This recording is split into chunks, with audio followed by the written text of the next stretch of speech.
Welcome, welcome, welcome. Hey, everybody. Welcome to the Geek and I.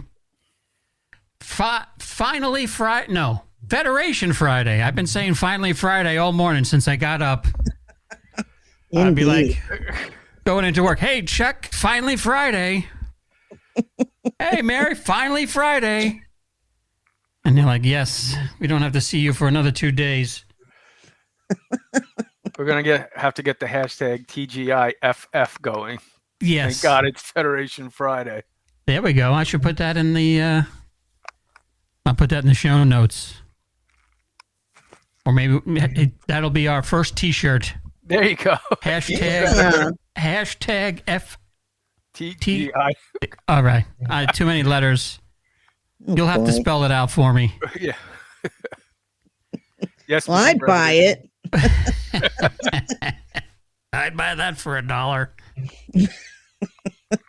They won't be $1. Yeah. No. Let's make something perfectly clear. Yeah. What are they? What are T-shirts going for? 25, 30? Nah, not that I'm buying a $30 T-shirt.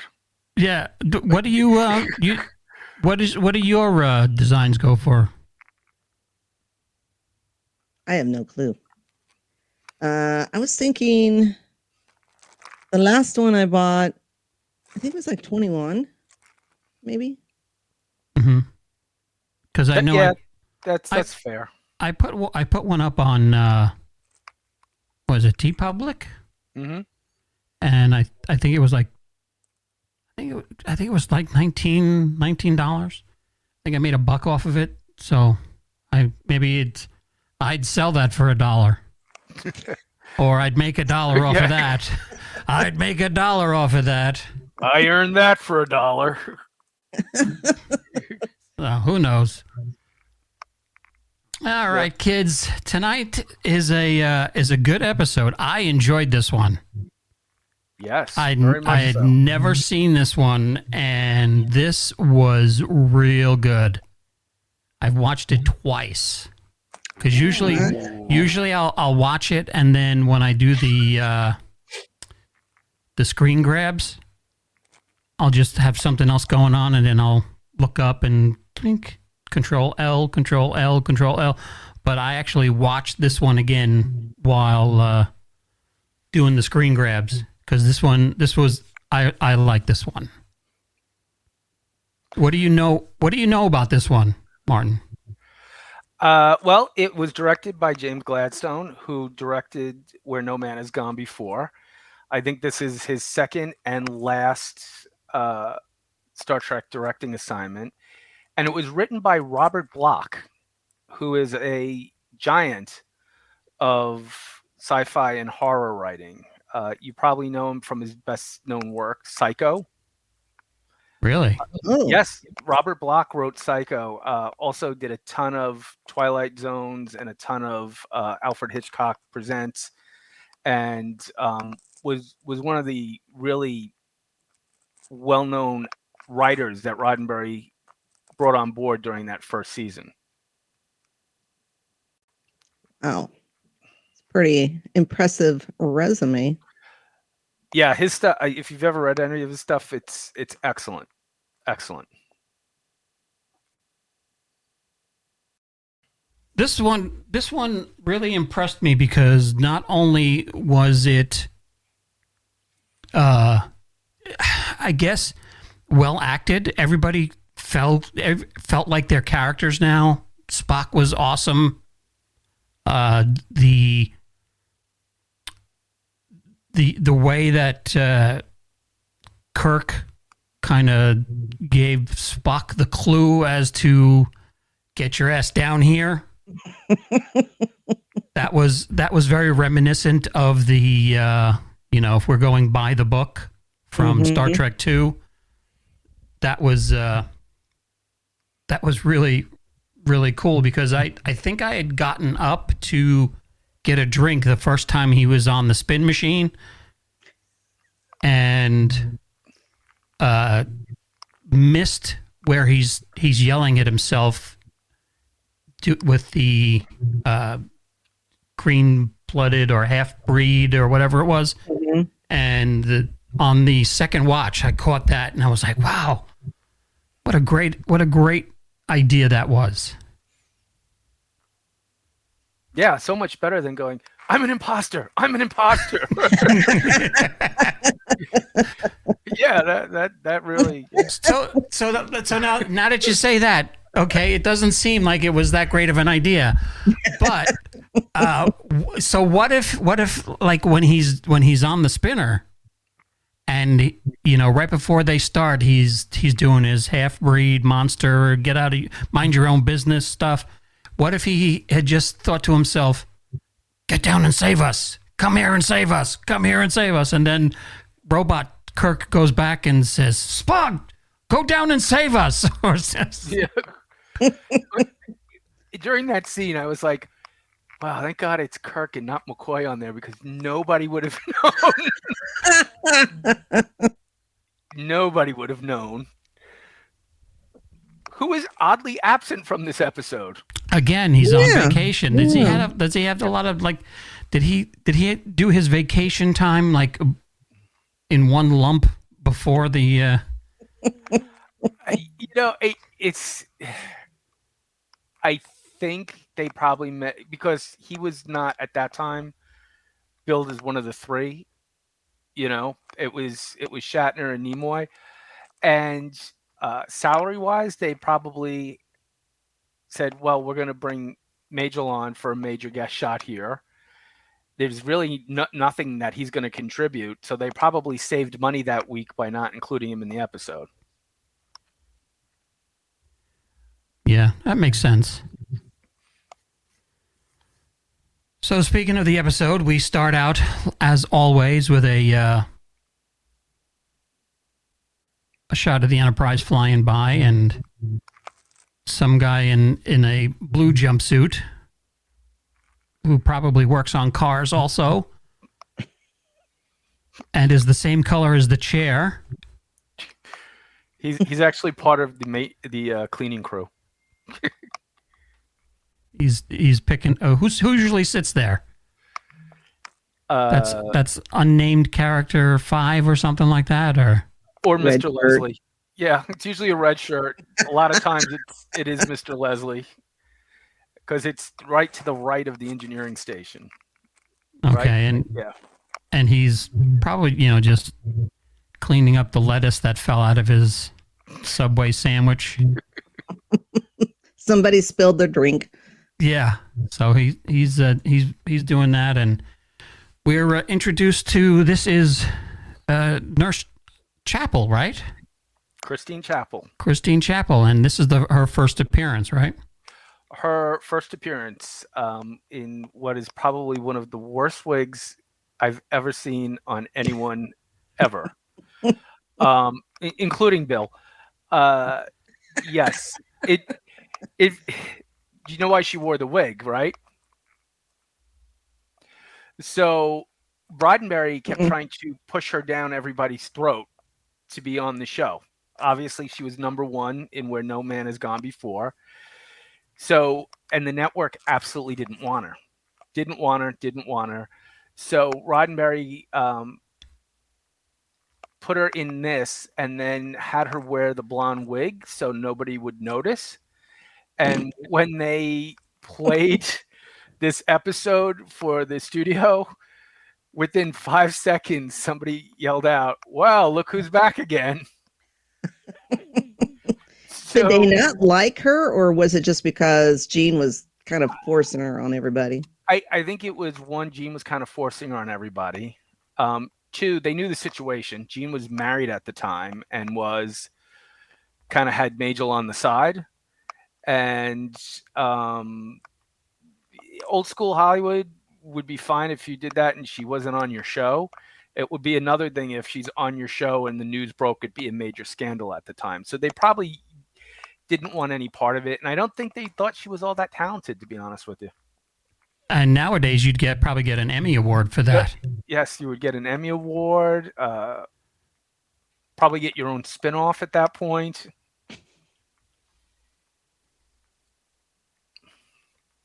So we have Uhura back, and now she's in the proper red outfit, as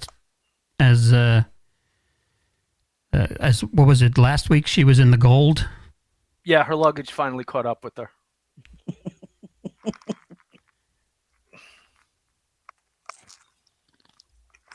So they're talking about the planet that Dr. Kirby is currently on, looking for him, and apparently he and Chapel were a thing and engaged, right?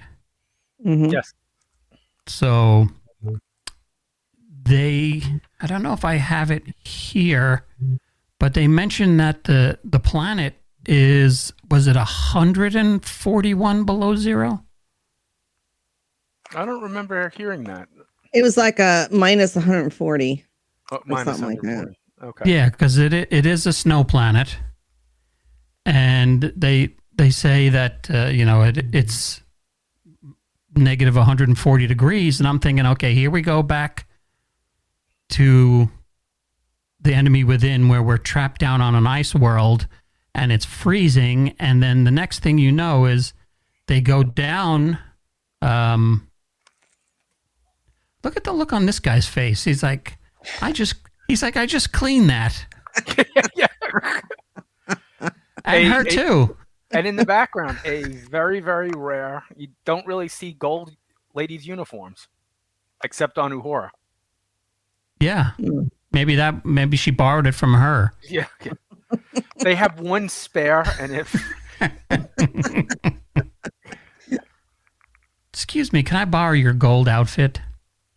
now before she hears this, that hears her fiance's voice, Kirk goes over to Spock and he's talking to him. He said, and within earshot of Chapel, he says, "You think he's still alive?" And Spock looks at him like, "Shut up." I know, I noticed that. Yeah, it's like, you do know she's standing right behind you, right? She's Like, right seriously? there. Suddenly, Mr. Cold and Emotional becomes, cold and emotionless, takes this woman's feelings into consideration and doesn't answer the question. Yeah, I noticed that too. I thought that was really cool of him. Yeah. So they're going down after I guess Kirby answers and says, "Hey, come on down. Not all of you, just her."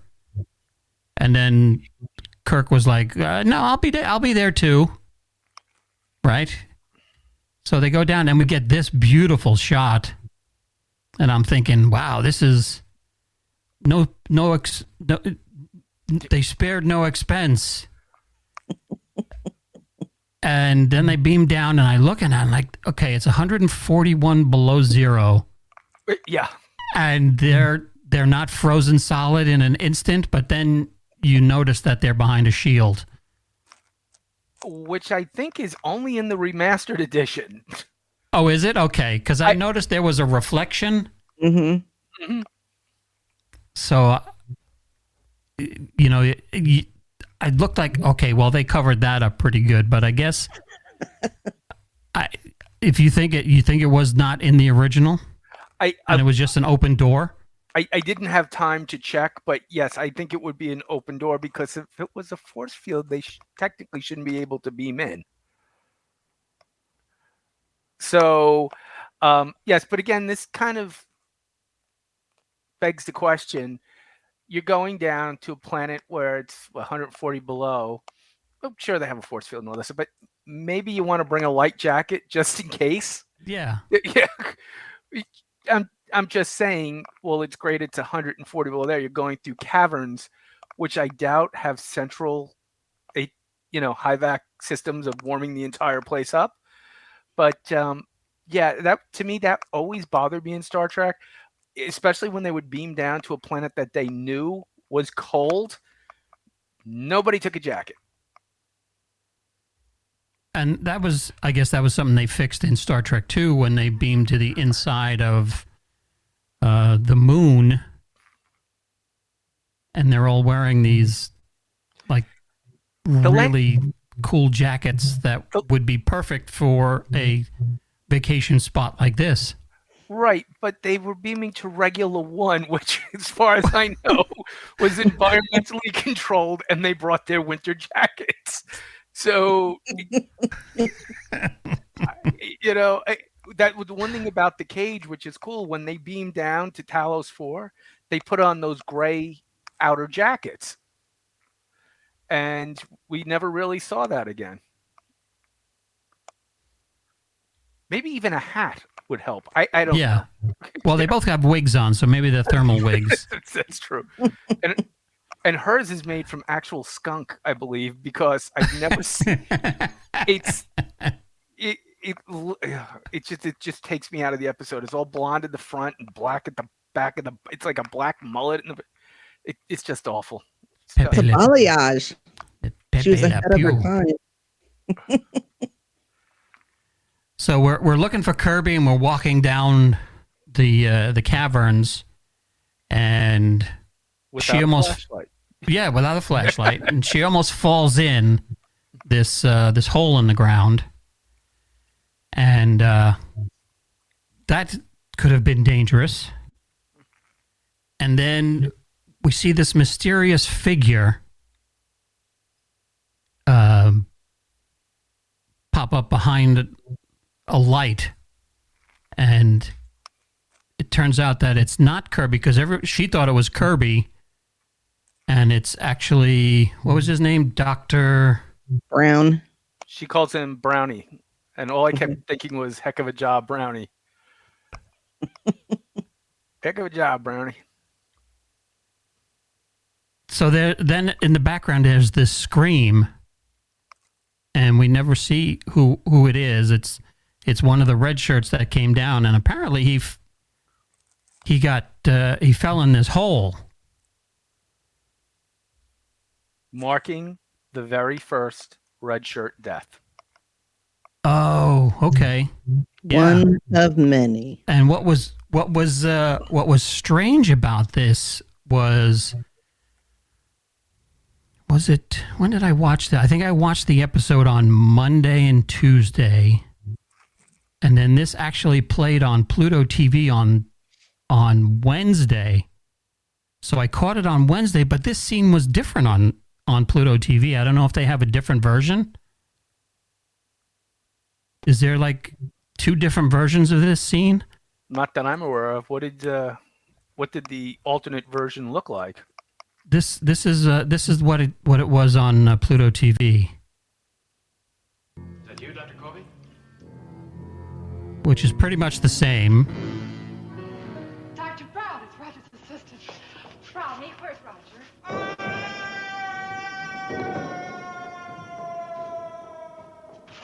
Careful, please, careful. Is there a path down there?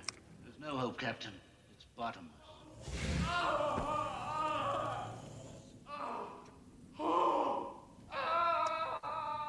I'm still alive, only I'm very badly burned. Anyone? Someone call an ambulance. I'm in quite a lot of pain. That's just a little different. Just slightly different. I love the way a trained scientist says it's bottomless. Like margaritas at Applebee's? Yeah. It's like, I was thinking, when I first watched that, I'm thinking, okay, so if something is bottomless and it's a hole, does he actually come out the other side?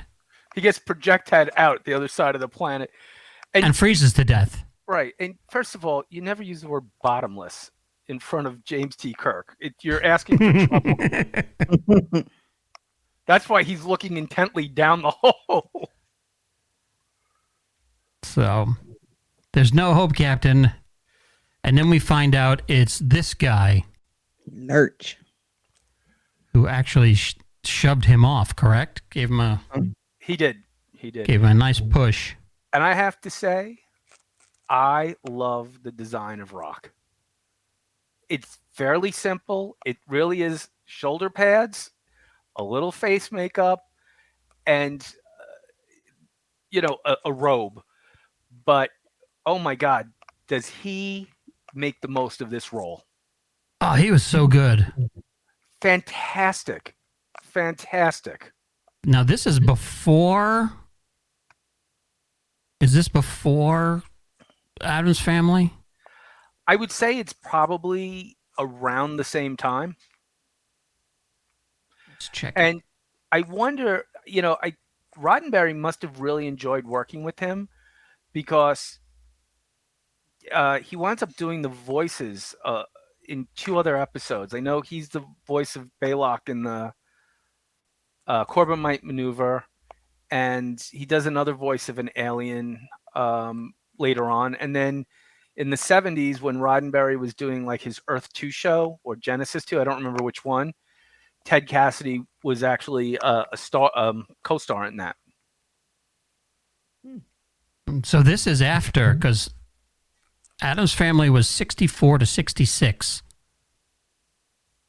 Okay, so this is 66. So, yeah.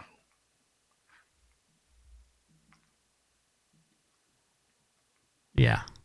But he is, I mean, I don't recall seeing him in anything else other than these 2 roles. Was he a...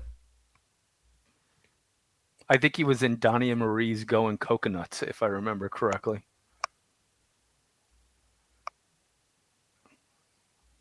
Don't ask me how I know that. Incredible Hulk.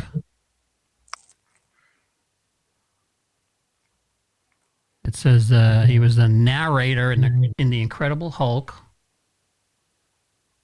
Captain Caveman, and the Teen Angels. He was pretty young when he died. He was only 46. Yes, he was very young when he died. So wait, he was the narrator in the Incredible Hulk? So he was the guy who does the narration at the beginning of every episode? That's what it says. That's what IMDb says. Narrator. Interesting. Incredible Hulk. Voice uncredited.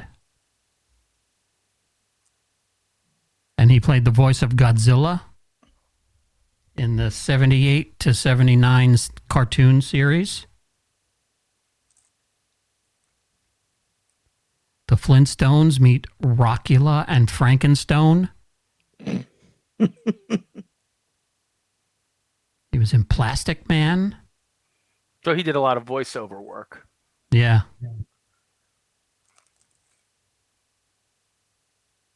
Fang Face. Oh, remember Fang Face? I remember Fang Face. Yeah, there's Going Coconuts. Yeah, okay. Doctor Strange. The TV movie? Yeah. It says I haven't he was seen that in a long time.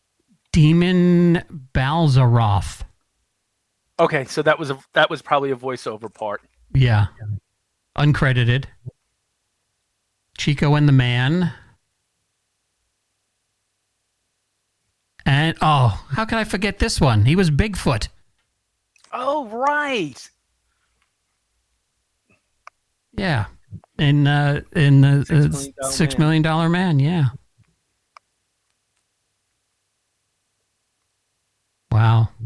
He's got a lot of credits. Ironside, Banachek.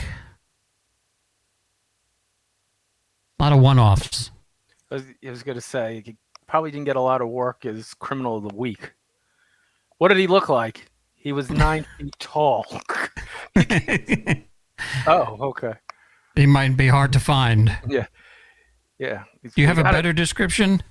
We took castings of the Shoe Prince. There must be 1,000 guys with it's this big.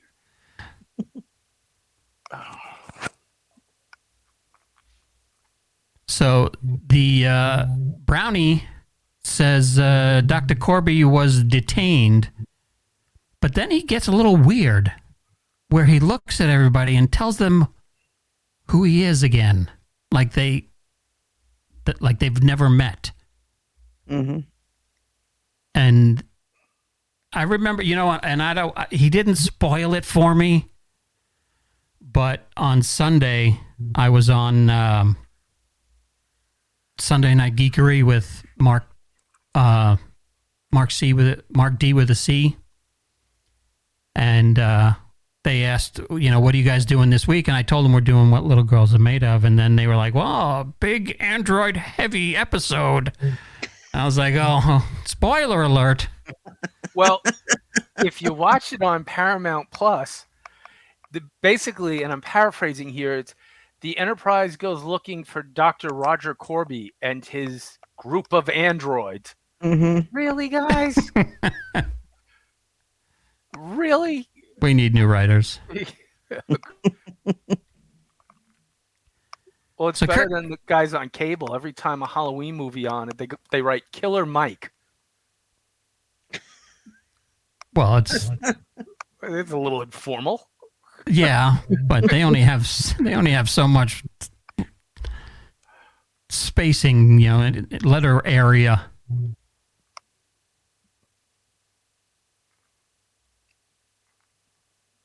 And here, Chapel is already making excuses.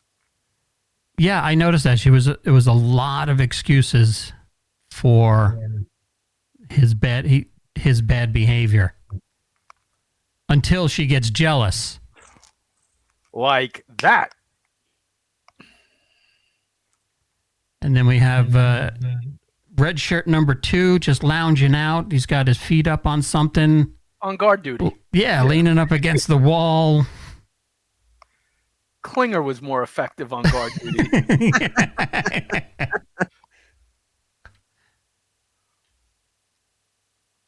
So he's told, if there's anything going on and you don't hear from me, call back up to the ship and let Spock come on down and get down here and bring a team. But is it Rock or Ruck? Ruck. R-U-K. Ruck. R-U-K, yeah, Rock. Yeah, and then Look at the size of that hand. I know, I was just gonna say. You know what they say, big hands, big feet. Is that what they say? Yeah, big shoes and big gloves. I'm going to save that for a little later in the episode. And I think you know exactly where I'm going with that. Yeah, you'll see the images. I thought he broke it off, Rock. Okay. Spoiler alert. So yeah, then this guy looks so familiar. This guy was in everything. He was in, I believe he was in Kolchak. He was on MASH. I mean, if you watch MeTV, you see this guy pop up in everything. He was in Dragnet. He was in Adam 12.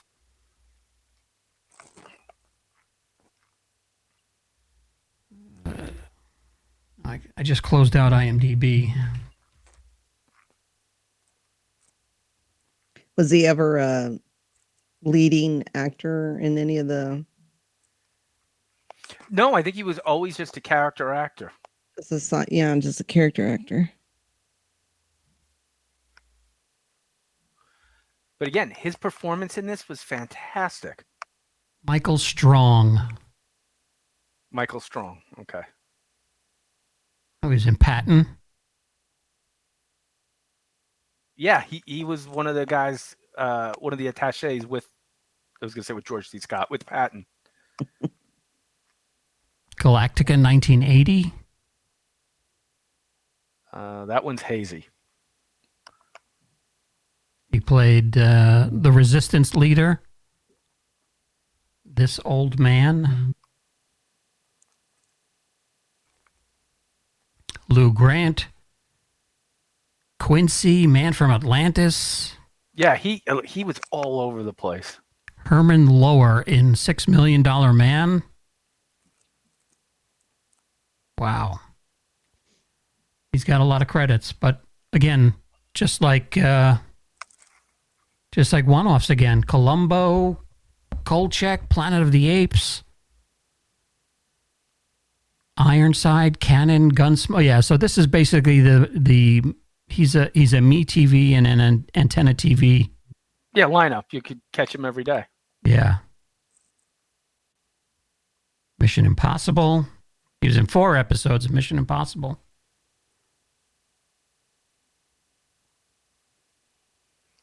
good actor, looks like a leading man. I don't know if he just preferred the character work, but I think this guy could have had a much, much bigger career. He reminded me of who's the guy that's in all the Tarantino movies now? Robert Forrester? No. Samuel L. Jackson? No. Little lighter. The German from Christopher Waltz? Christoph Waltz. Christoph Waltz. Yeah. Yeah. I That's could see who that. that's who he reminded me of watching this episode. Do you know who I thought he bore a striking resemblance to? Was Senator Geary from Godfather 2. And he was the guy who sent Martin Sheen on his mission in Apocalypse Now. Mm-hmm. G.W. Spaulding, I think his name was. Reminded me very much of him. Yeah, but this guy was really good. And then he gets a little action, and Kirk congratulates him on the action. He's like, Well making done. out with Chapel, and hey, congratulations, Dr. Corby. I was watching this with my son. Kirk gawks at them while they're making out. And he turned to me and said, I think he's going to kiss Corby. I said, yeah, it looks like he's going to take a step forward to join both of them there for a second. He wanted some action too. Because normally he does. Well, I guess he does a little later on, but So then he lets him know that his security fell off into the bottomless pit, and he asks what happened, and he's the edge must have given away, and he calls for Rayburn, who was the guy I guess at the front door, and doesn't answer. And then we have Brownies saying no communications, and he pulls out, I guess, a phaser or a laser or can opener. The leftover props from the cage is what he pulled out. And he it's getting a little weird down here already. Can I also just add that the garage sale decor really just doesn't work for me? It's the only complaint I have in the whole episode is the set dressing I find distracting. Like that, what is that, a tablecloth? It's a throw rug and a couple of chairs, and you got these high-tech doors, and then you've got what looks like my grandmother's living room. Yeah.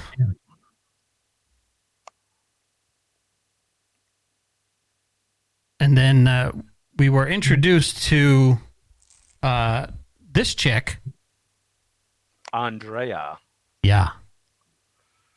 Who, I guess, I don't know, is Corby getting it on with her, or do you believe him when he says nothing happened? Because this is where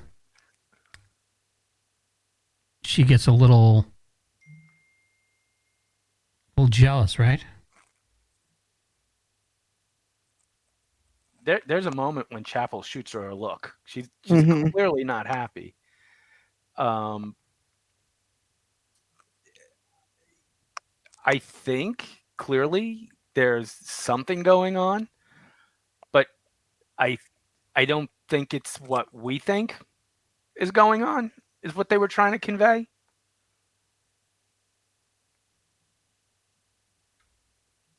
So she's holding, she's got a little phaser, and Kirk grabs her and spins her around and takes it from her and does his roll on the floor. His Kirk foo.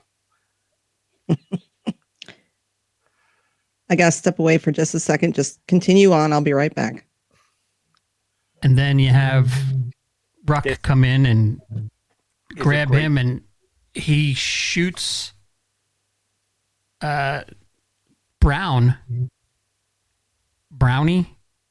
or Dr. Brown. Is it Dr. Brown? Dr. Brown. And Dr. Brown's got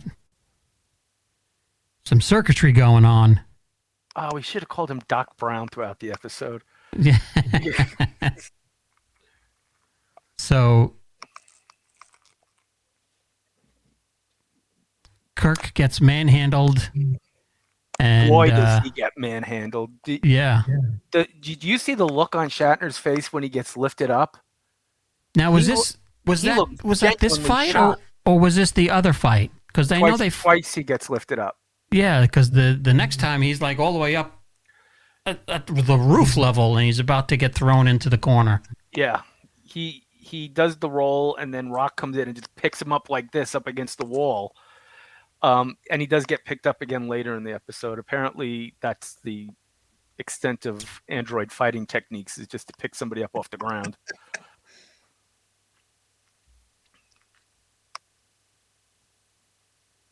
This is a line that I had a hard time believing. Like, this guy is more complex. To me, he looks like he's like the prototype model. He's not the finished, retail version. So I'm thinking, since Rock had been there for centuries, this is probably what the organic beings on this planet look like at one time. If you're going to build something, you're going to build it to look like yourself, right? Mm-hmm. I had trouble with this line too, but then again, knowing what we know about androids, the simple fact that he couldn't even recall how long he had been there, to me, kind of indicated that maybe he was having some system problems. Because later on in the episode, something triggers him and it all comes flooding back. Right. So he may have been more complex, but maybe Kirby intentionally did something to keep him under control. Yeah, because then he yells, "That's the equation." Yeah.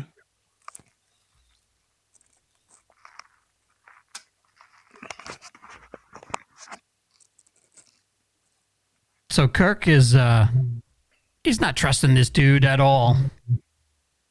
And Nice butt shot.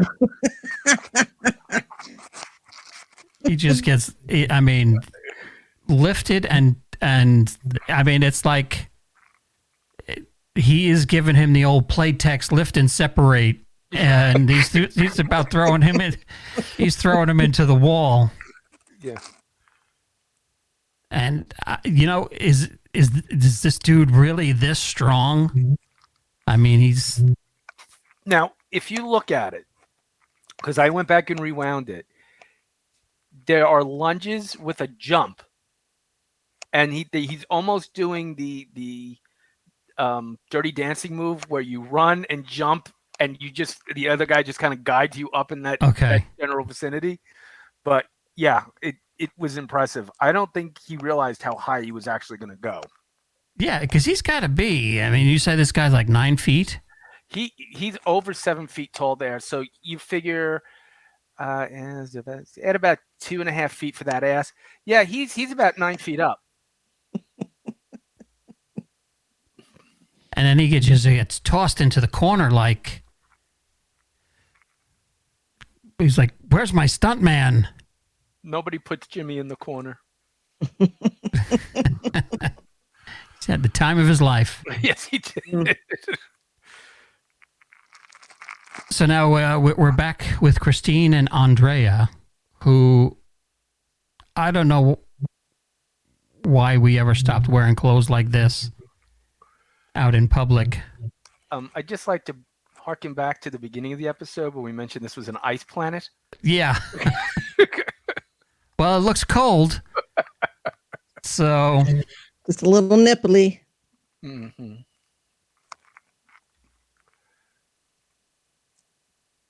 so now they want to they're going to take Kirk and they're going to show everybody how they make androids. And how perfect the androids are, because there's a pulse and the skin is warm to the touch, and that's even setting her off a little bit more in Chapel, right? Mm-hmm. Stroking her cheek and saying, "Oh, it's warm to the touch and soft and just needs a little moisturizer every now and then." And Now, in the context of 1960s conversation, when I watch this scene, I feel like Chapel and Kirby are having two different conversations. She's not coming outright and saying, "Did you screw that machine?" And he is talking about love and emotion. I couldn't have feelings for her. Nobody said you had to have feelings. We just... they kind of dance around. Thank you. You know, if I don't get one of those in an episode, I'm happy. But there's a disconnect someplace. yeah, and I is that purposefully written that way because he's, spoiler, an android also, or is that something that was just written in the script and they, it kind of fell that way? I think it probably has to do more with what they could get away with saying on television at the time. And I think they were trying to kind of talk in codes, because the whole concept of, hey, did you get physical with this thing? There was no way you were going to get away with that in 1966.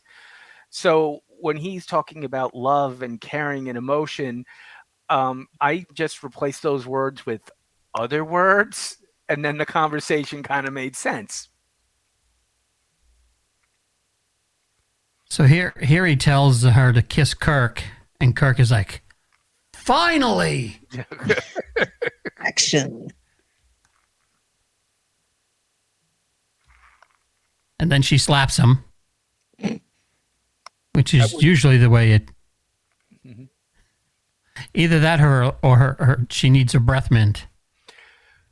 Well, at that point, he usually asks for both again. Oh, here we are. So, what is this thing that there is? This what he has in his closet? Like, how do you make an android out of a green pile of whatever that is? So clearly, it's not a Sung type android. I think we can all safely say that. I guess this is just some kind of proto material that,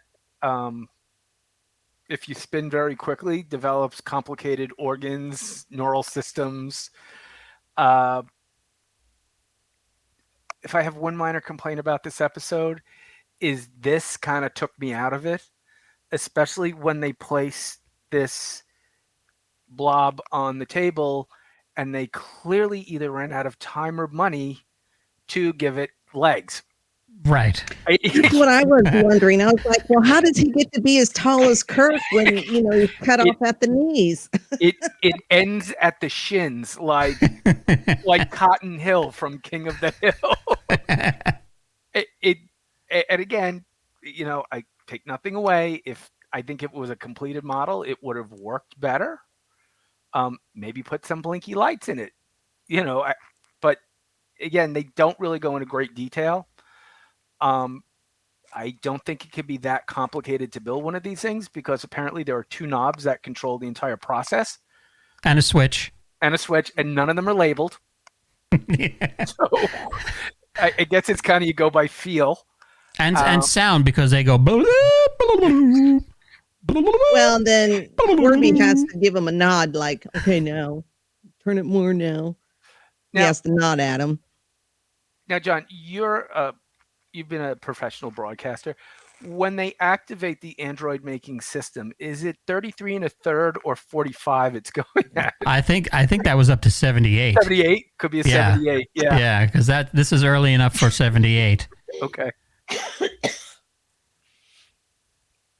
Now, I will tell you, when I had my Mego Star Trek figures You made this and my on the record player. Scooby-Doo record player, Mego figures would go flying in every direction as I spun them around. Yeah, look at that. Look how short that thing is. My question is, how did Kirk keep from throwing up? Because they really do get the going. Well, he's the captain. Captains don't vomit. It's the first thing they teach in Starfleet. Do they have to go through the vomit comet too? Yes. Now, is that thing really spinning that fast, or do they I doubt it. They sped speed it the up. film up? I'm pretty sure that was sped up because there's like blooper footage I've seen where people are go-go dancing on this as it spins very, very slowly. Also, the little alcoves for the body outline, if rock is supposed to be representative of what those people look like, they would have needed a bigger record player. Yeah.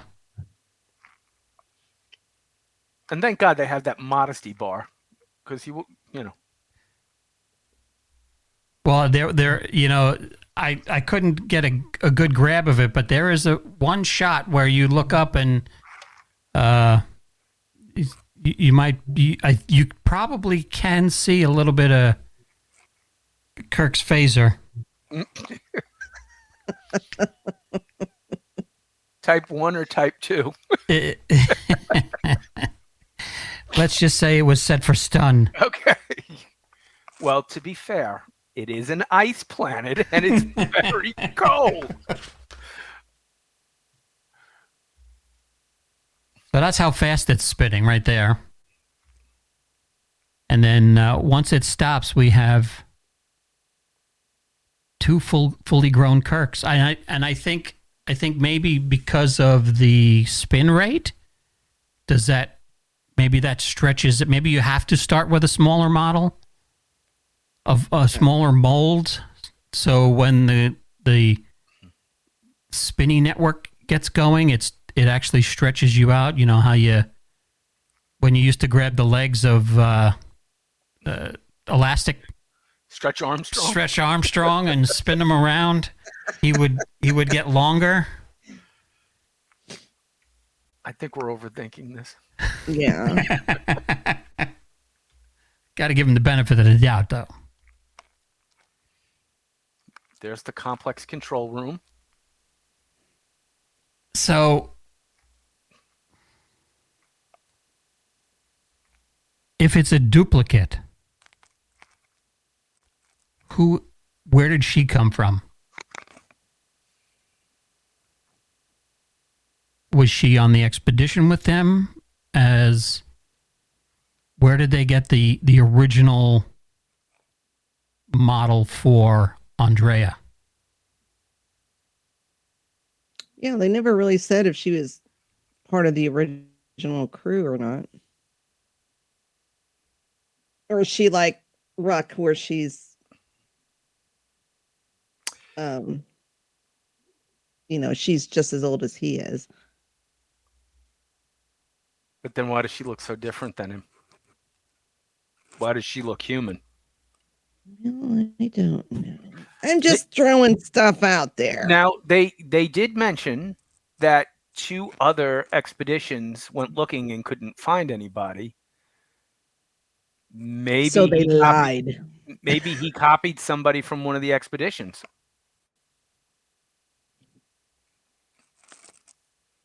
Yeah. I mean, because, you figure you would need the, for lack of a better phrase, host in order to make the copy. And there is no host for her.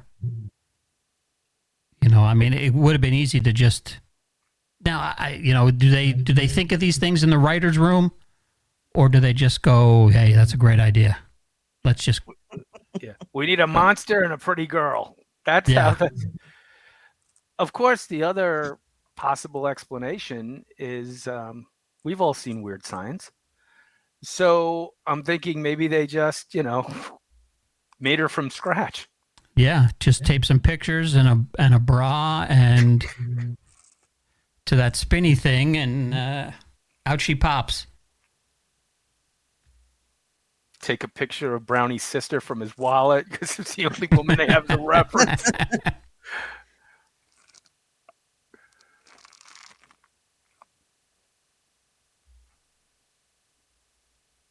And here we are at the Walton table. And everyone is so upset they just have lost their appetite for their Play-Doh. Now, is that a window? I think it's a tapestry. I don't think it's a window. It's a tapestry. There are many tapestries. I guess you get tired of looking at purple rock striation all day long and you just want to. Well, I was wondering if if they forgot they were on an ice planet. Mm. No. Luckily, part of the archaeological dig, they were able to stumble upon the XO3 flea market. So decorating wasn't a problem. Every third Monday.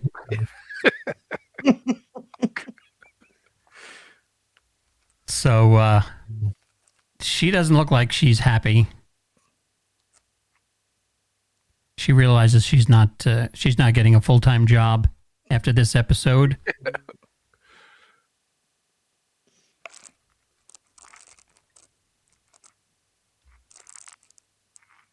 And then we find out that she was actually talking to Android Kirk. Now, is that his actual uniform, or did they have a spin cycle size, like the size of a washing machine that duplicates clothes? I would think it's his uniform. Well, remember that he was stripped naked to go in the thing, so I'm assuming that's his uniform.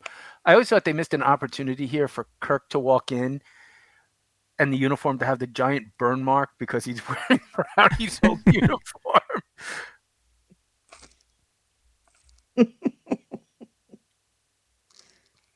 This is a great scene. Yeah, because this is where he. I think do you think he knows about Kirby yet?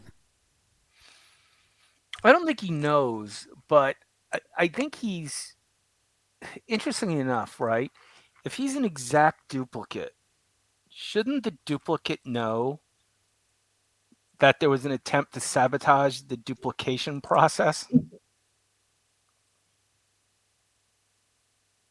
Or did that get lost somewhere in the process itself? Because his long-term memory obviously is exactly that of Kirk's. And for some unknown reason, they talk about how similar they are. And immediately, Kirk nearly blows his entire plan by saying, yes, and we have some interesting differences. And nobody says, what's that supposed to mean? Like, I just thought it was an odd piece of dialogue that probably could have been removed. Yeah, just leave that out. Yep. He's like, I said the part that I was supposed to say inside my head. Yeah. I said it out loud.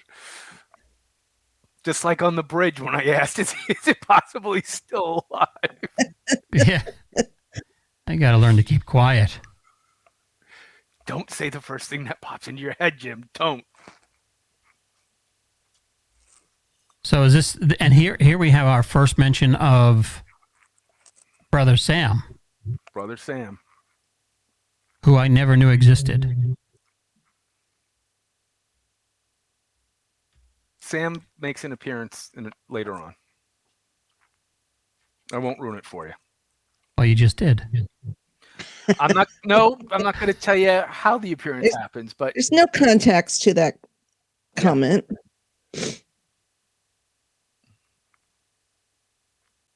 Yeah, and this is where he starts getting kind of freaky. Yeah, he gets kind of salesman-ish. You want to be an android. You don't want to be a person anymore. You want to be an android because you can live forever.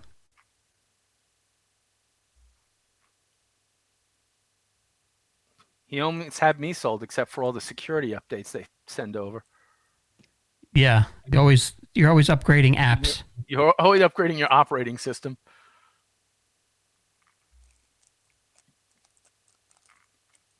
And do we know who Maltuvis is? No. This is a prime example. I love when Star Trek does this. They'll throw, it's like the 3-2 rule. They'll throw you 3 from the past and 2 that you have no clue from the future. Right, Ferris and Maltuvis, right? Yes. Sounds like a law firm. Welcome down to Hitler, Ferris, and Maltuvis. Mm-hmm. We will get you off. Have you been injured in a transporter accident? If so, we want to hear from you.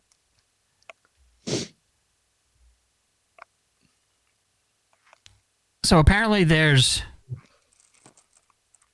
I guess, this rope holding the chairs together. And I can't believe Andrea. She's standing right, practically kind of to the back, but next to him, and she doesn't notice that he's doing this. Yeah, because you think about it, like if you or I tried to do it, this is what everybody would say. Yeah, exactly. Okay.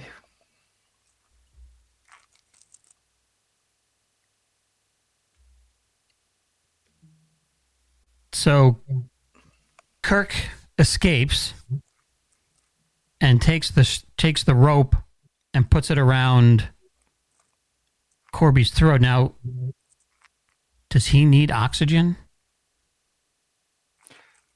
Is it just part of the act? Yeah, part of the act, the salesmanship to. He made a reference to synthetic organs, so I don't know. Because even afterwards, when he's in the hallway, he's still recovering. Maybe a little too perfect. Doesn't that contradict what he just said about living forever? 100%, completely, yes. Stupid androids. See, at least Data can walk underwater. Yeah. Well, and then with the fishies. Unbeknownst to Kirk, there is a minor impurity in the process, leaving all androids vulnerable to twine. So that clearly he just, lucky BB. He hit it right out of the park on the first shot. So Kirk takes off down the hallway, and where a lot of different colored lights. Now, is this natural in the inside caverns? Because I've noticed when I've gone to caverns and caves and stuff, like there's a cave system in Georgetown, Texas, just north of Round Rock, and when I was in there, the lights actually went out and there was no purple, color. It was dark. No, I don't think this is natural light. I do I don't- like that stone Pizza the Hut in the corner there. Well, and then the yellow and white that they're off to the left. It kind of looks like bird doo. I think it's supposed to represent some sort of ore, but yes, you're right. It looks like bird crap. It does, and they had diarrhea. Hopefully, it's not android crap, but yeah. So Ruck is chasing him through the hallways, and Kirk is trying to figure out how to fight back, and Until he stumbles into the chamber of the dildos.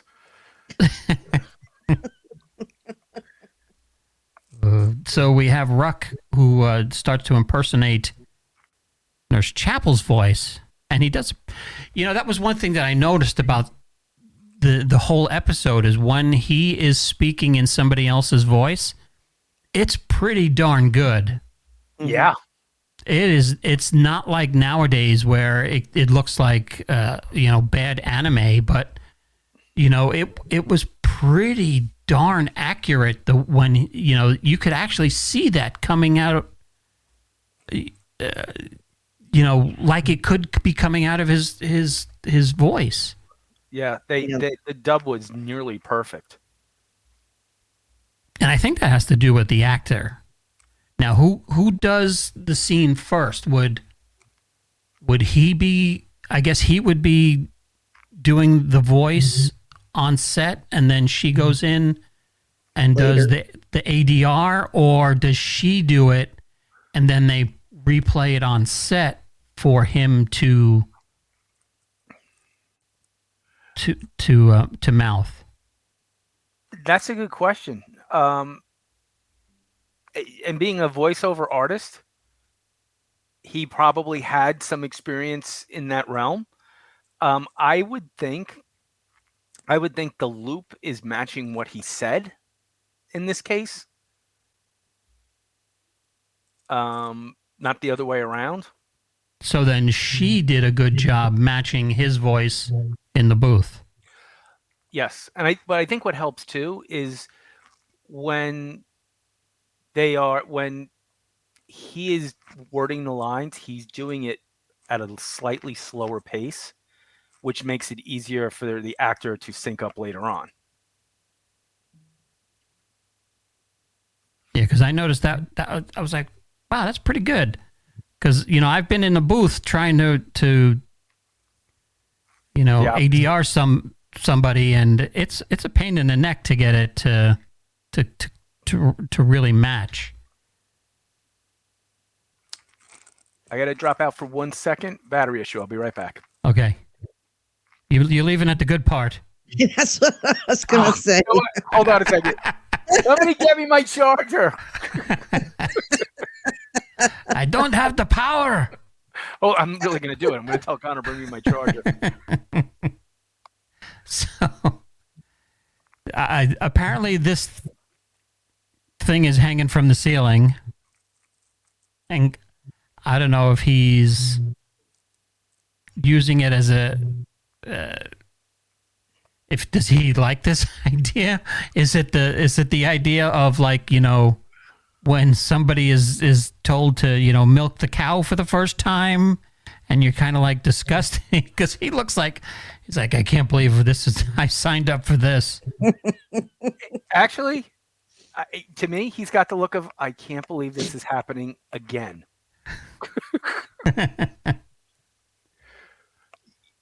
And there it is. The image that launched 1,000 memes. Schwung. So, put things in context. The conversation from before with Corby and Chapel, they had to tiptoe around, but an android about to get clocked over the head with a giant phallic symbol somehow got past all the censors. Yep. What the ruck? What what is that? What is that line? Oh, let's see. Is it here?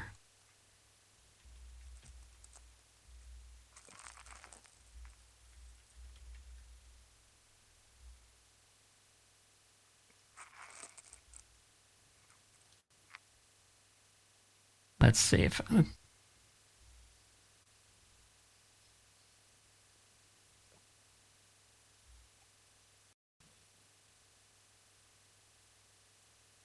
Let's see. How do I bring this up? Let me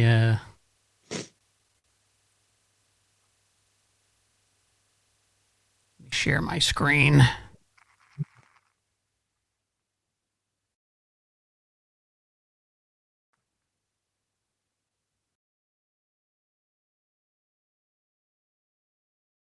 Destroying property, arson, sexual assault with a concrete dildo.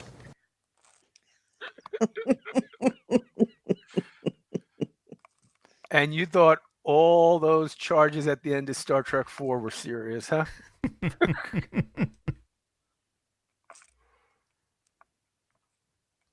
So he grabs this thing and it's doesn't look like it's the healthiest specimen. And maybe Ruck is mad because that's an ancestor. But he throws Kirk off the ledge, and I guess because Kirk is wearing the boots, he can't climb back up. But Ruck pulls him up and saves him for some reason. And then we get meanwhile back on the Enterprise shot, which the ship looked actually really good in this. Mm-hmm. In this episode. I would still like to see the original.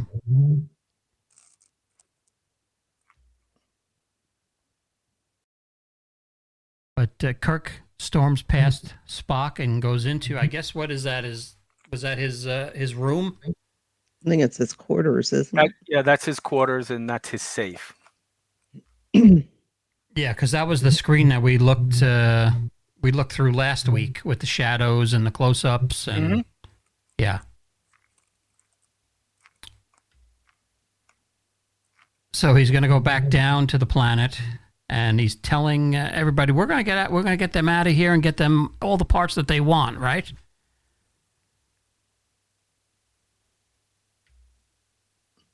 And he tells him, "Mind your own business, Mr. Spock. I'm sick of your half-breed interference. Do you hear?"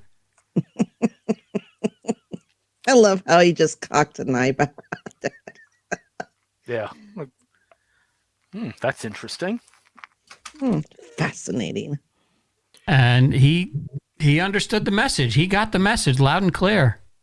And I love this because usually he would, and if it was any other show, you'd have 3 or 4 examples of this before somebody says, something's not right here. Spock one time knows something's not right here. So kudos to the writer. Now, there's a blooper in this episode. I don't know if you noticed, he leaves the quarters with his packet in hand, then marches down the hallway into the turbo lift with the package not to be found. So he's just walking down the hallway. Yeah, they reuse footage. From previous episode.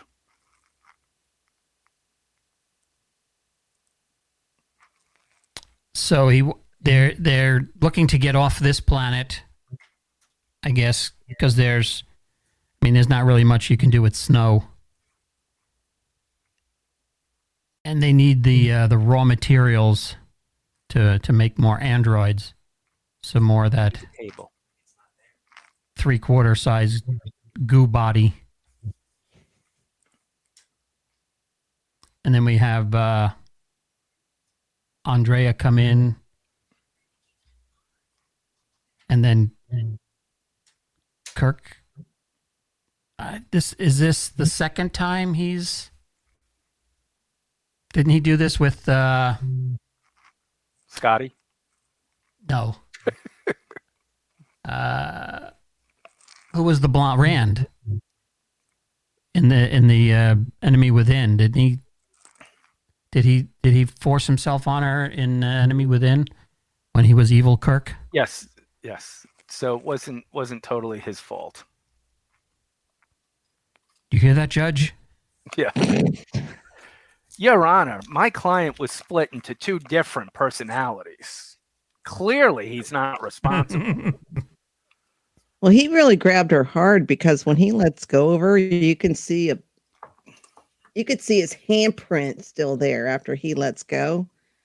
Yeah, Sherry Jackson, the actress who filmed this, said, "Wow, he really kissed me when we shot that scene." Who wouldn't? Like, you could see her lips are all swollen, and yeah. And I'm sure they had to do it several times. You could look at her body language there. That's not acting. She's actively, like, I think, startled by that.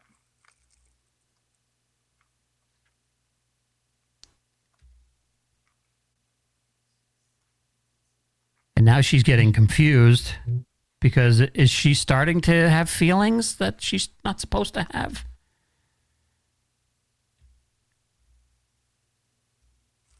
Well, I think we see a little bit of that even earlier when she's dealing with Roger.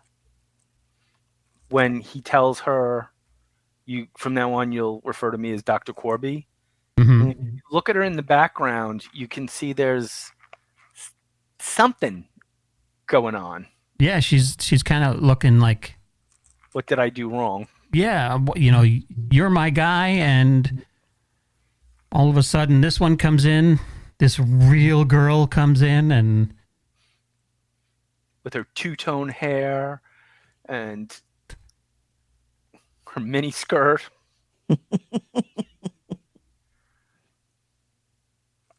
So then Ruck has a really cool speech here where he just kind of like recaps his people's existence on this planet, I guess. Now, were they built? Because he says we were built by our masters, right? Something like that. Mm-hmm. So I'm thinking,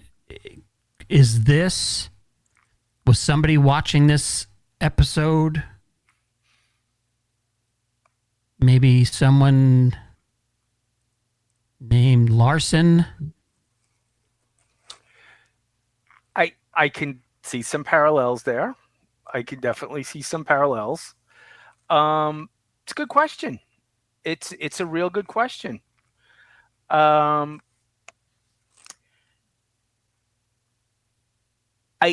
love this speech. I love this soliloquy because look at the face when he says "so long ago," and you can see the pain that this android is experiencing. What I love about it too is Kirk knows how to play both of them. He didn't try and seduce Rock like he just did Andrea. He takes a different tact here, and he's getting the reaction he wants. He's getting them to feel. Yeah, now that is something that, when you go to Next Gen, Data was always looking for feelings and emotions. So was it all we needed for Data was a giant turntable? And some putty. Yeah, that would have been it. But this guy, I was so impressed with him, because usually I've watched him forever as Lurch. And I mean, he's hilarious as Lurch. But he's awesome in this. depth is what he brings to this role. And when he meets his end, you feel it. You go from, oh man, this is a monster, to I like this guy. I get him. I feel bad for this guy. And looking back now, this would have been a great addition to the cast. You could have had Data 45 years before, or 25 years before Data was even a sparkle in anybody's transistors.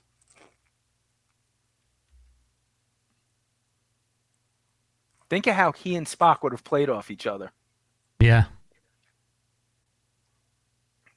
And he's saying, they began to turn us off, and they just, this is where I thought that he was a Cylon.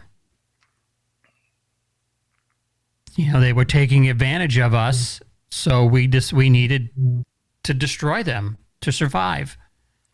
And basically that's the story of the Cylons, right? In the modern continuity, yes. Yeah.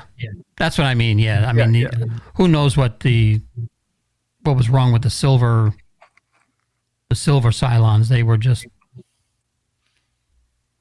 the actual, again, it's a very similar story, but the Cylons in that case were reptilian, I believe. That's why the Imperious leader looks the way the Imperious leader did, because they always made the Imperious leader in the image of those who they vanquished for some reason.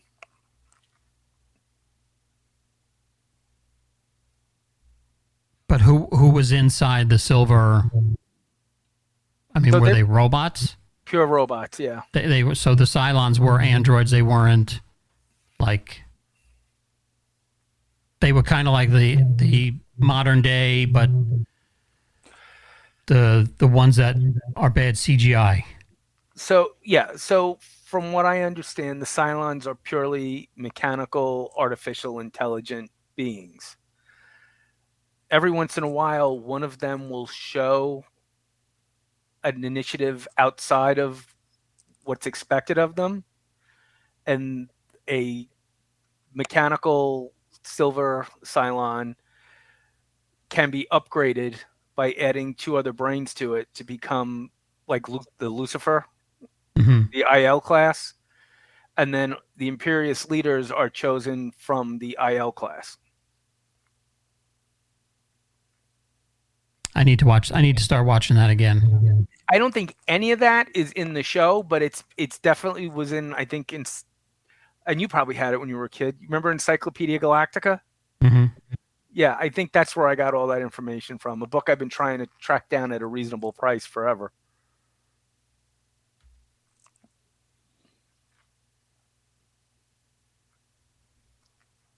So he's got the, what is it, the third rule?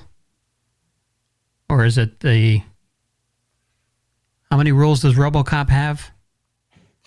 That's his 3 directives, right? Yeah, and then the 4th one was classified. Right. So you cannot kill him. I was a little confused by this because he says I was programmed by Corby, but I thought he was programmed by the Elders or whatever. So did Corby reprogram him? Well, I think this harkens back to what I was saying before, is that he may have been damaged over the years, and maybe Corby repaired him. But if Corby was in such bad shape, I mean, he says he lost his legs. Who the hell got Corby onto the table and did the transfer? I would think it would have to be Rock in this case. Yeah, there's a couple of little plot holes when you actually think about it. Well, part of the I think the plot holes come from the fact that Block gets the writing credit for the episode, but Roddenberry took a turn at the rewrite, which always was like red alert territory. Gene was not good at reworking other people's work. So is that something that like maybe he can see the story and it's in his head and he's writing it down knowing where he wants to go, but he just doesn't write it down? Who, Gene? Yeah. No, what he would do would be get a script and go, this is great. Now let me redo 80% of it to kind of put in my messages and also to make sure that we meet budgetary constraints. So that was a big part of what he did. So some of the later episodes, like season 2 episodes, it gets very heavy handed and you're like, oh, this has got Gene written all over it. And that's why a lot of writers eventually kind of balked at working with him. And I think the most famous case is Harlan Ellison with The City on the Edge of Forever, which is a completely different take. If you've ever read his original script, I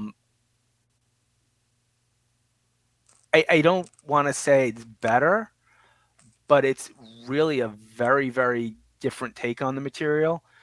The only core thing that really remains is there's a character named Edith Keeler, and they do go back in time. But how they get there and why they get there is completely different. And I can go into detail on that when we get to that episode. But there's a great graphic novel adaptation of that story that I would recommend you seek out. It might be at your library. I think it's out of print now. But yeah, great story. And that one got rewritten from the ground up, and Harlan Ellison went to the Writers Guild. There was all kinds of problems because of the unauthorized rewrites that were done on that script. So he did that a lot. Roddenberry? Yeah. Yeah. Oh, yeah. But at the time, too, it was, I don't want to say it was common practice, but it was an accepted practice that, you know, as a journeyman writer, you'd hand in your stuff and know that it probably wasn't going to resemble, half of what you put down on the page. That, you know, if you felt that it was stellar work, yeah, a lot of guys would push back on it and disown it. But if you knew that you took it as a job and that's all it was, and, you know, sometimes it worked out for the best, sometimes it didn't. I don't think Gene, it ever really worked out for the best.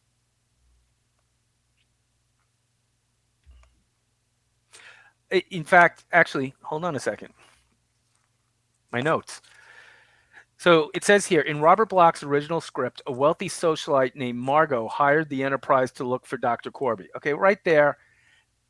This is a guy who is 7 episodes into the show, probably doesn't realize the Enterprise can be hired, right? In his script rewrites, Gene Roddenberry felt the role would be better filled by Corby's wife or fiance, which will lay well with the Doctor's alleged intimate relationship with Andrea and his emotional coldness.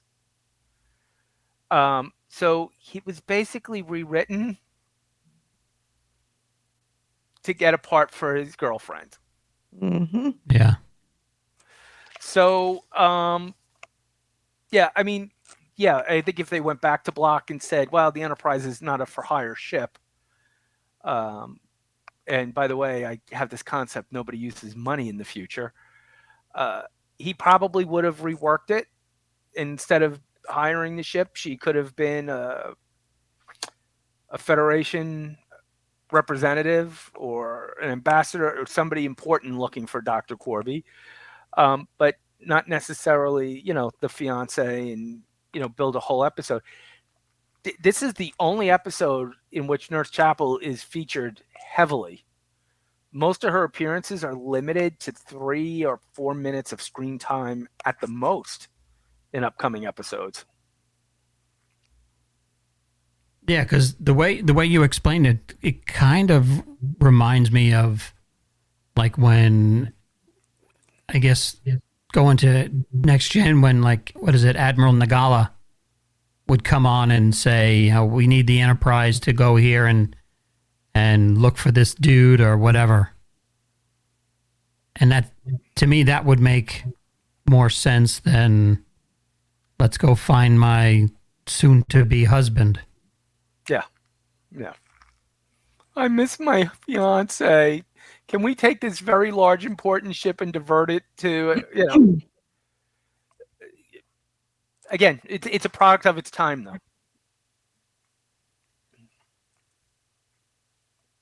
So Kirk is still working on Ruck here, and he comes up with this thing where I guess it kind of like the RoboCop directives is putting him in a quandary, like a feedback loop where he's like, I can't hurt Kirby, but then I have to protect him.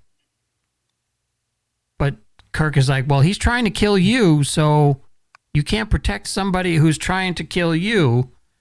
And that's where the whole thing where he's like, what did I say? He said, that's the equation. Yeah, and he wrenches his head back, and like it all comes flooding back. Right, because that Fantastic scene. Was there like did he have like a memory block in there that Kirby put in? Well, to be fair, Corby was going to have his memory wiped when he got to Anchorhead, but he just didn't have time. Yeah. Well, he had to go see somebody about power converters. Goddamn power converters. And don't you love the way he's lunging? Like, again, like you said, he reminds you of like the Frankenstein. He's got this classic kind of look, not to make a pun, but this kind of lurch menacing thing. Even when he's creeping around the caves, he's got like, that thing going on. Very, very effective. Yeah, he's not your typical large guy actor who just lumbers through a scene. He actually, I don't know, he looked like he knew what he wanted to do with the character. There are some people who you don't expect to be as limber or as flexible. Like, prime example, right? Ted Cassidy. Do you remember when he was doing that dance on the Addams Family and he was like all wiggly waggly? Or somebody like Jackie Gleason, who was incredibly nimble and agile on his feet that you wouldn't expect. And he definitely uses it to his advantage in this episode. It just enhances the performance. Now, how old did you say he was when he wasn't 46. Yeah, he wasn't even 50. Wow. And I think that it's very common for people with large stature like this to sometimes have cardiac problems. Yeah, because it says 32 to 79. Yeah, he died from complications from surgery. I guess there was some kind of a tumor on his heart, and they sent him home to recuperate, and I don't know if he got like pneumonia or something like that, and passed away. I hope it wasn't caused by that phaser beam. Cassidy underwent surgery at St. Vincent Medical Center in Los Angeles to have a benign tumor removed from his heart. Complications arose several days later while he was recuperating at home. He was admitted to the same hospital where he died January 16, 1979 at 46 years old. It probably killed him. Every time he was in the hospital and pressed the nurse's button, they would come in and go, "You rang."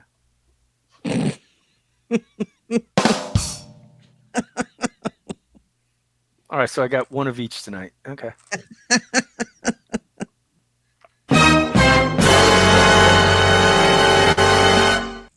I want one of those every week. Now I'm going to have to work on that. Yes. So he gets. And I wish his death was a little bit more than just hit with the phaser and then glow blue and disappear. You know, because he was such a good character, and like you say, you felt for him. You would kind of hope that he would have, I don't know, a little bit more dramatic. Yeah, something a little bit more gut wrenching.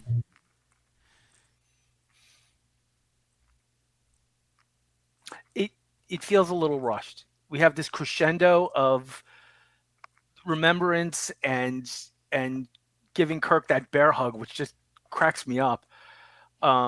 Hey, my plan worked. I'm going to die, as he crushes me in his arms. And you're like, okay, I want to see him. I want to see him succeed. And then literally 10 seconds later, the door opens and zap. Yeah. Short-lived glory. Now, being so large, you know, they could, and again, I don't know what discussions they had behind the scenes or what their budget was or whatever, but it would have been cool to have him. Maybe it takes, because he's an android and he's so large, maybe it takes 2 or 3 shots to bring him down. Well, it's interesting because everyone's phaser seems to be set to a different setting. So Corby's got his on disintegrate, where before when Brownie got shot, it was just on medium-sized hole. Hole in the pants. Yeah. Just enough to go through that first layer of skin and your outerwear. Yeah, it was set on Taco Bell. Yeah, phaser settings have always been kind of, out there. I mean, if you have a weapon that disintegrates, wouldn't you just leave it on that setting all the time? You would think, but... Yep. Oh, this door's locked. So now, speaking of locked doors, they're chasing, everybody's chasing Kirk and Chapel, and he gets his hand stuck in the door. And then when his hand comes out, this is the first time you notice he's an android, and there's a heck of a lot of resistors in there. Mm-hmm. Not many capacitors, or it's just a lot of resistors. Yeah. I don't think this shot was cleaned up like we see in future episodes when androids make an appearance. It feels like this could have done with a little bit of CG. Yeah. Even if it was metallic underneath with some lights, a la Data's head plate, right, would have made more sense. It needed a little bit more finesse because this looked like they just shoved everything in there that they could find. Yeah, it's something that's clearly glued on top after somebody dropped a radio. Take a little piece of this, take a little piece of that. Tell you the truth, what would have probably worked a little better too was a little bit more smoke in the shot. Probably would have made it harder to see all these details. They were going for the details, but it kind of backfires here. Well, plus, it's not supposed to be watched in HD. You're supposed to watch it on a 13-inch color television that has rabbit ears where you don't have a clear signal. Right.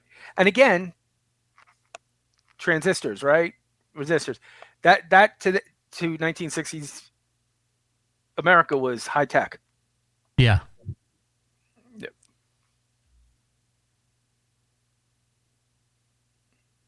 And now he's saying, basically pleading for his life, saying, "I'm in here. Everything that you love is still here. It's just that I'm a robot." Well, he could have said he lost it in a lightsaber battle.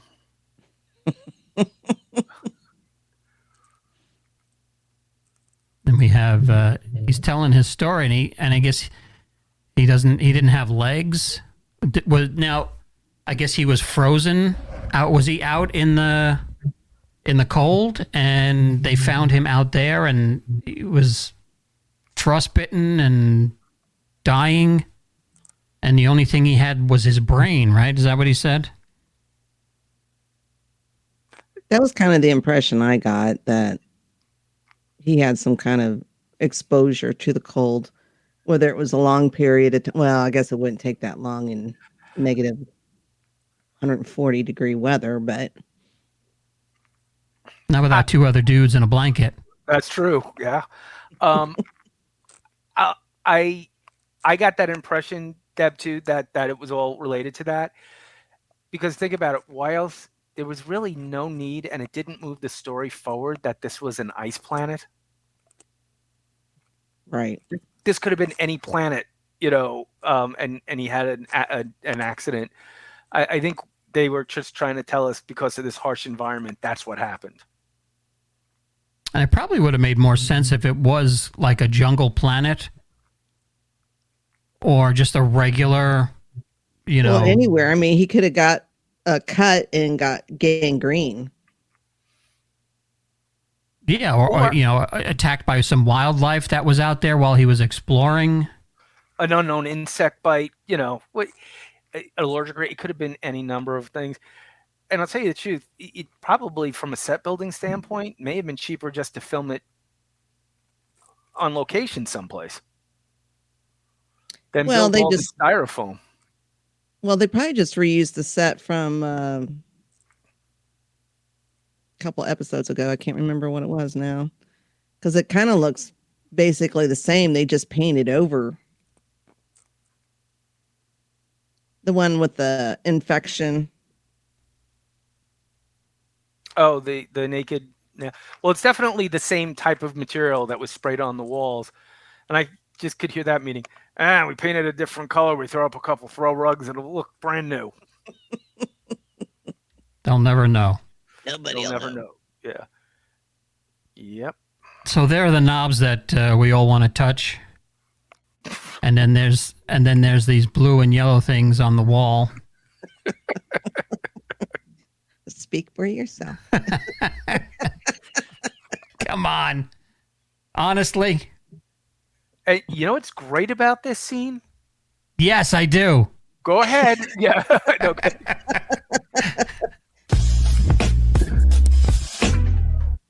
There's these highly advanced android society, right? This group of scientists. I need you to kill Captain Kirk. Okay. Reaches up on the shelf above all the equipment, and there just happens to be a phaser stuck up there. You can imagine, like, months from now, they're sprinkling. Oh, that's where it was. Hey, guess what I found? Remember that phaser we lost? Where do you keep your guns? Yeah. Are there little androids walking around? Yeah. You got to put them on the top shelf so they can't get at them. And she didn't put it up there. Yeah, that was Ruck that put it up there. Ruck put it up there.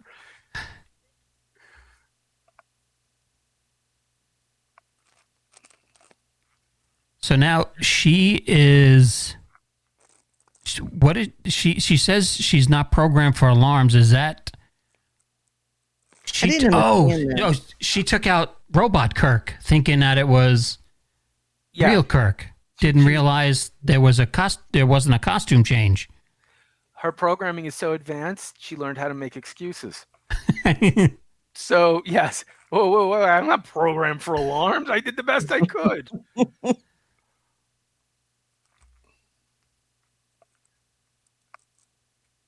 Piercing eyes on this actor. So he's still begging for his life, and he wants Christine to stay. Which would have been cool if she stayed. I could have seen her staying. I don't think she wanted to. I think she lost all interest a while back. I think she lost. What it comes down to, she lost respect for him. He's been lying, whether he's a robot or really Roger Corby. To me, doesn't make a difference. if he was honest with her and up front, do you think she would have accepted it? Maybe. She might have thought about it more if he had been upfront about it. Yeah. I mean, he's been lying to her since she got down there. And when she says, that's not Roger Corby, she's right. She's right. This is not the man that she fell in love with. And even if he hadn't been turned into an android, it's been 5 years. They may have just grown apart anyway. Granted, if he hadn't turned into a robot, he probably wouldn't want to have the galaxy turned into androids. But still, it speaks to relationships, and it speaks to, if you love the person, can you accept them for who they are if they happen to be loaded with transistors? Yeah. So now she wants to protect, and she goes in for the kiss. And is she still holding the gun? I had to watch this 2 or 3 times. Is she holding the gun, or does he push her finger on the trigger? You don't really know. It's funny. I went back and watched this a few times. He grips. He's the one that kills them both. That's what I was looking at, trying to figure it out, because it happens so quickly where you see his hand come in and you don't know if he's reaching to take the gun away, or does he pull the trigger? Does he push her finger down? Yep, shoots himself right in the nose at that angle. Yep. Well, there's what is there, two lasers right there, so one for each of them.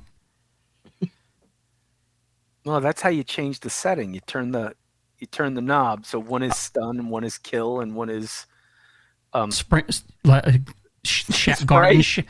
shower and spray, just right, and stream and stun. Yeah. The 3 S's. Yeah, it's like your hose. And then Spock comes down and is wondering, where's Dr. Corby? Now, right before that scene, and I meant to email you to see if you get a screen capture, Kirk is consoling Christine, standing there, are you okay? With the phaser pointed directly at her stomach during the whole conversation. Yeah. I didn't notice. Like, I guess they're still getting comfortable with the props and whatnot, but he approaches her, chest level, are you all right? Yeah, I'm fine, thanks, yeah.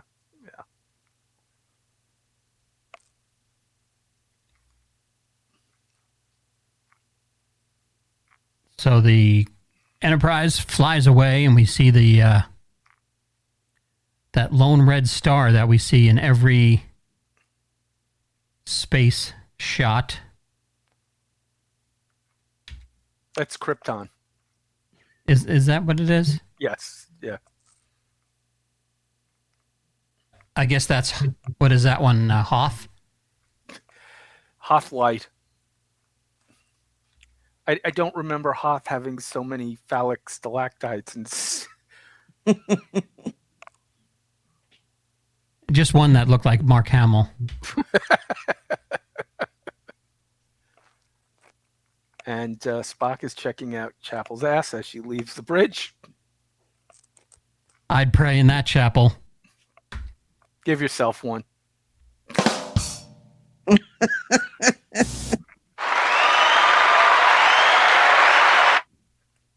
So then we go back to the half-breed, and he was kind of amused. But it worked. And Kirk will use that again next time he's in a similar situation. Does that ever pop up?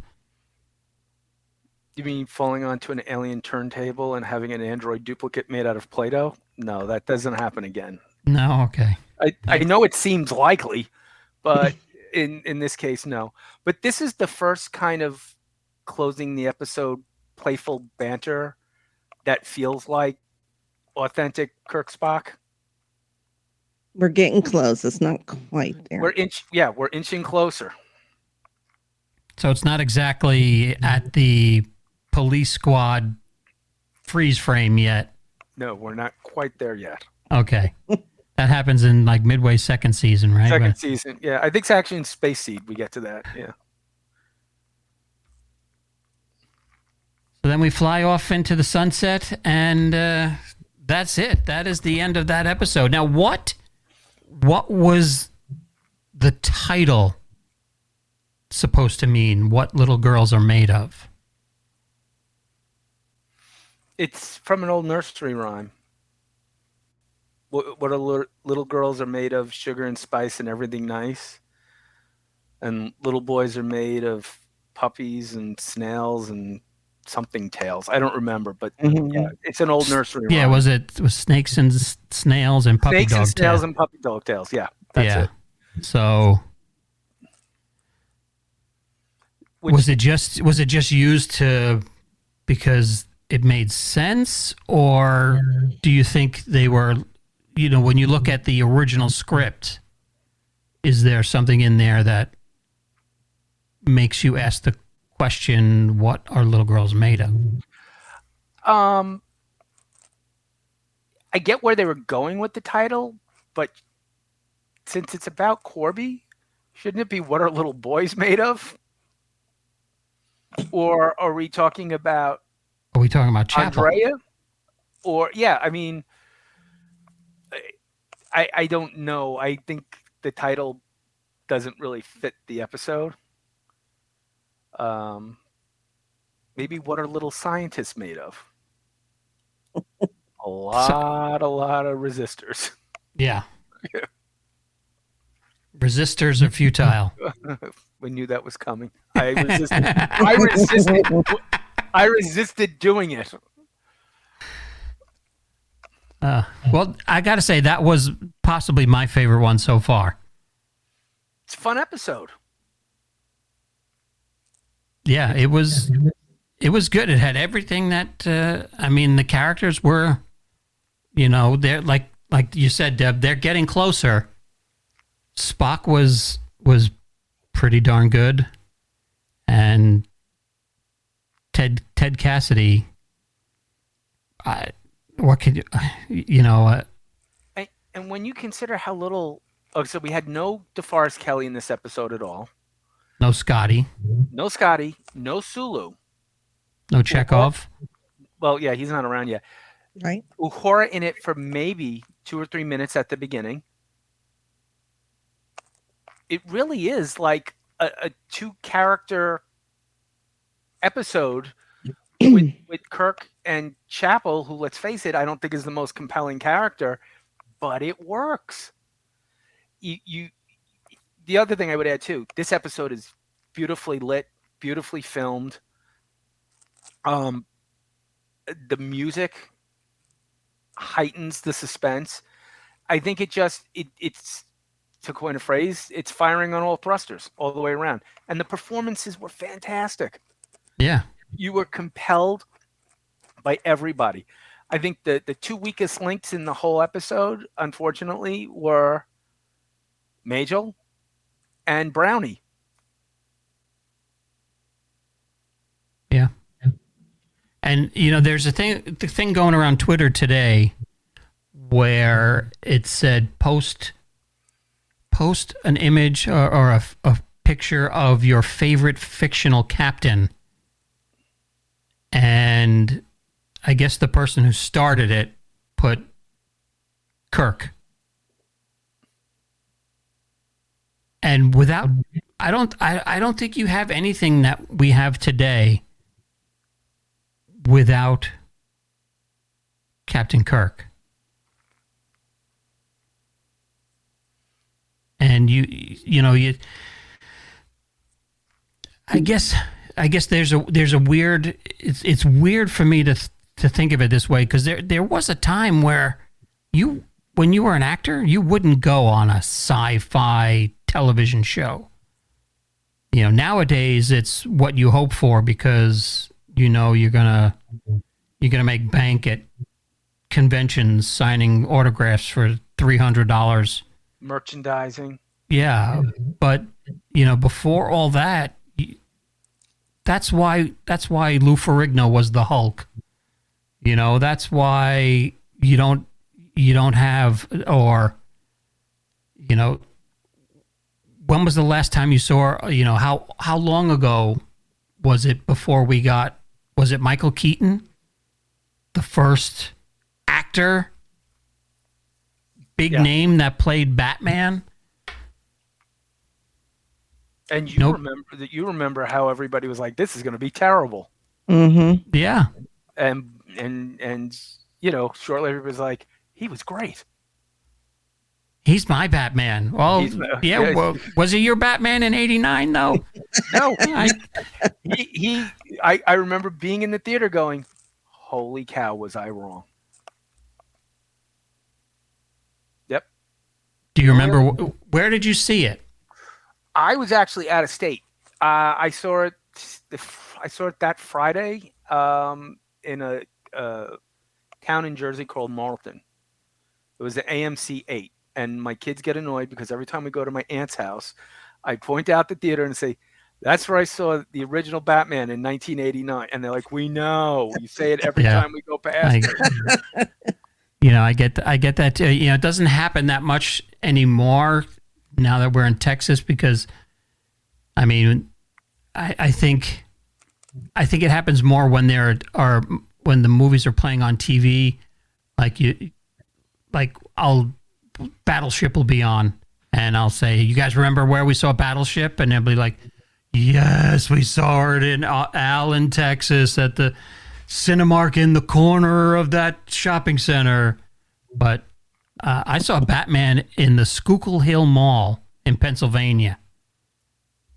Boy, we both had out-of-state Batman experiences. Yeah, I was with Tom. I was visiting his mom in Pennsylvania, and it opened that week that we were in Pennsylvania, and we saw it in the Schuylkill Hill Mall.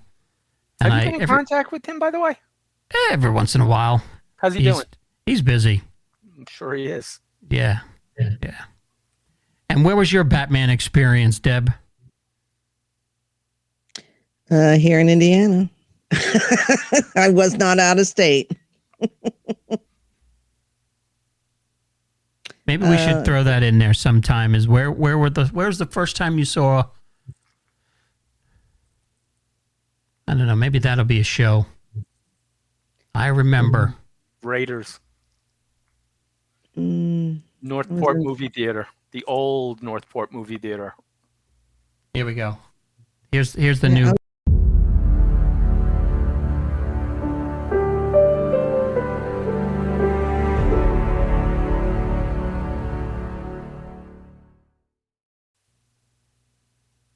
I feel like the in memoriam segment is about to begin. Maybe we could keep an in memoriam running tally of the red shirts. Yeah. So we have two actually, two this episode. Two this episode, yeah. One off screen and one on screen. Do they both have names? Because we'll have to add that to our. The first one was Matthews. And I think the other one was, I wrote it down. Reynolds. Was it? No, Rayburn. Rayburn. Yeah, I thought it Gene Rayburn. Yeah. Okay. All right, so I'll have to work on that for next week. Because I was thinking when he fell down the hole, Gene Rayburn going, "This hole is so deep." How deep is it? Is it? Yeah. Some people say that it's blank. Hold on. That was one of my favorite game shows, Matt. Hold on. Yeah. Let's see where. There's too many pages here.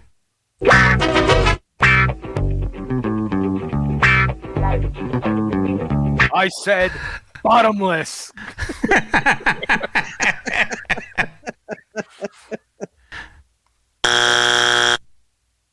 That's a lot of childhood memories right there. Yeah. Then you got to put your card in the conveniently located recycling thing right in the front. Yeah.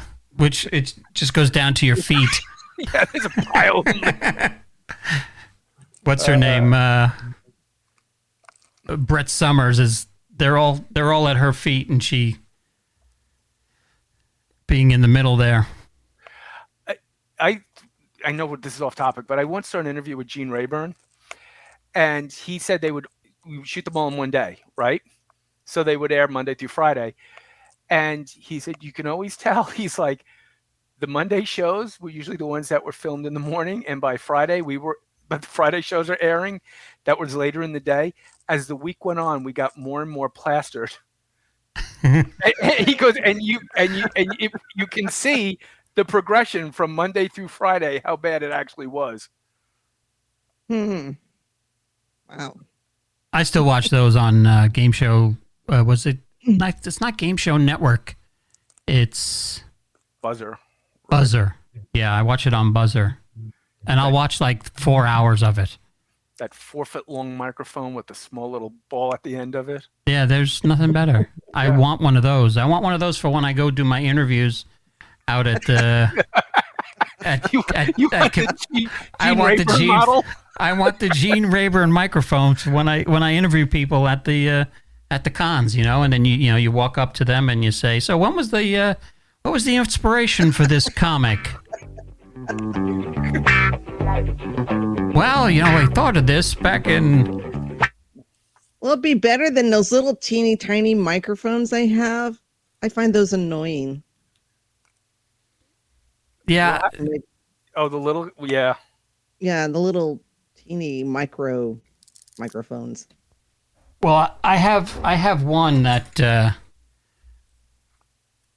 I have this microphone that I actually hollowed out so I can put the little lapel mic in there. So when I'm at a con, it's actually like I'm doing an interview, but unfortunately it's doesn't look like it on camera, but this is Barney purple. So it's not really it looks blue. An impressive color. You should find a vintage Mr. Mike to do that too. Yeah, I had one of those. We all had one of those.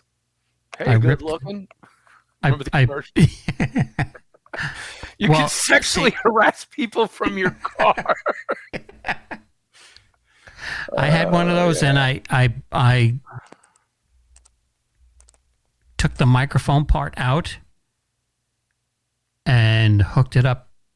I hooked the output of I had an old realistic mixer, and I peeled the wires off of the back of that, connected to the microphone. So I was able to I had a whole home studio that I could broadcast over 87.9 FM. That's the lowest on the FM band, right? Yes. The only one that it was the one you use at the drive-thru now. Well, when there is a drive-thru. Did you, speaking realistic, when you were a kid, did you have the science lab kits with the springs with the wires where you would... yes. Yes. Those were the best. Yes, I had that. That fusion reactor I built with it, though, that was a little wonky, but... Mr. Fusion. Mr. Fusion. So, Deb, what do you got coming up this week?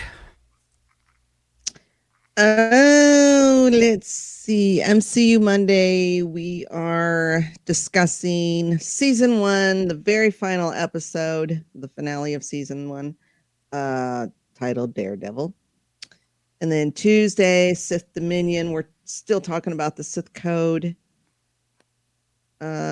Thursday, I'll be on Cantina Happy Hour, which we're covering the latest, newest Bad Batch episode. Since they come out on Wednesday, then we have to cover it on Thursday. how many are left? I think there's 16 total episodes, and we just did episode 4. So, Are you going back to the beginning, or just there's No, 16 just of season 3 has 16 episodes? I think all the others have too. Really? Mm-hmm.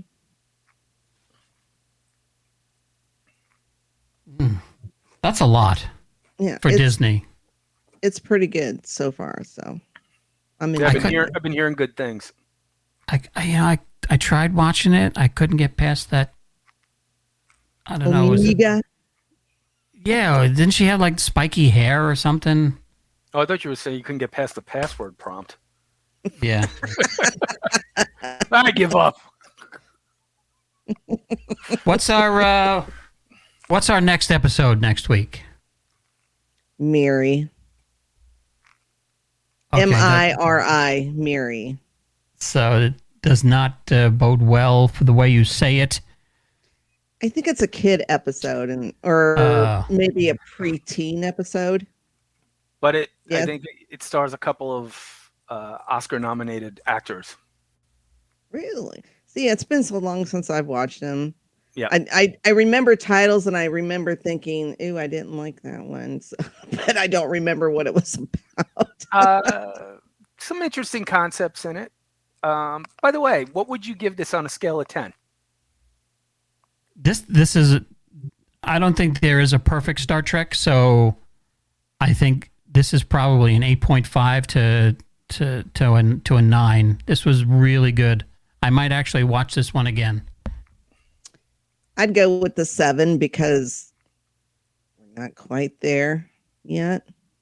To my ideal Star Trek is just Spock, Kirk, and Bones. When they get together and they start bantering against each other, I that's probably my favorite part of Star Trek is those 3. So the opening of Star Trek 5, when they're when they're climbing the mountain. I love that part of the movie. Yeah.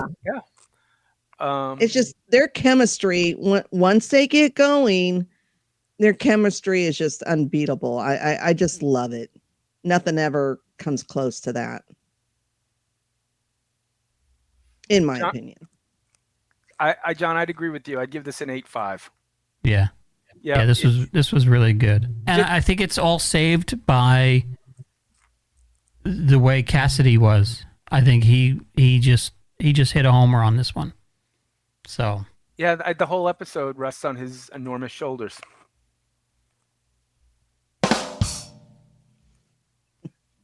So Miri's up next. I need a groan in there somewhere.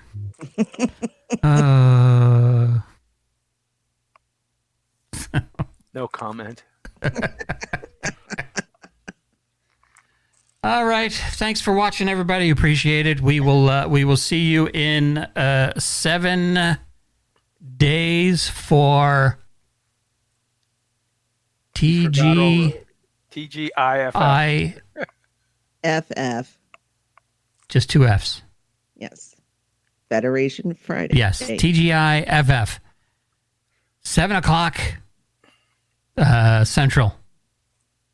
Or whenever you press play. Same Kirk time, same Kirk channel. All right. Let's get out of here. We're running late. And I know what Deb's thinking. So yes. We will see you guys next week. Thanks for sitting in with us. We appreciate it. Have a good night, everybody. Peace out.